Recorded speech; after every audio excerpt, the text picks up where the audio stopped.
Guys আসসালামু আলাইকুম, welcome to my new blog video. তো গাইস সবাই কেমন আছেন? আশা করি সবাই ভালো আছেন। তো গাইস এখন আমি যাচ্ছি একটু শহরের দিকে একটু কেনাকাটা করব।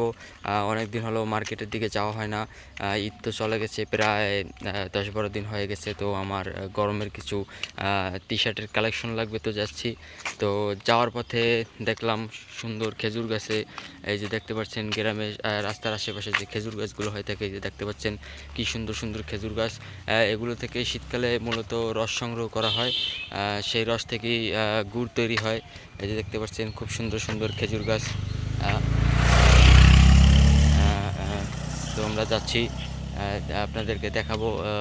খেজুর গাছে ছোট ছোট খেজুর হয়েছে, কিন্তু আমি খুঁজে পাচ্ছি না। ওই যে পাইছি।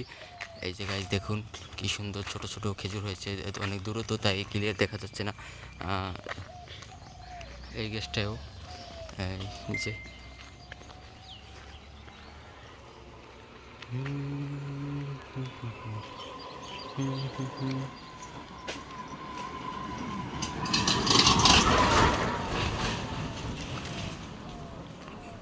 কি সুন্দর মনোরম পরিবেশ, প্রাকৃতিক অক্সিজেনে ভরা আমাদের এই গ্রাম, সোনালী রূপালী শস্য শ্যামলা আমাদের এই বাংলাদেশ।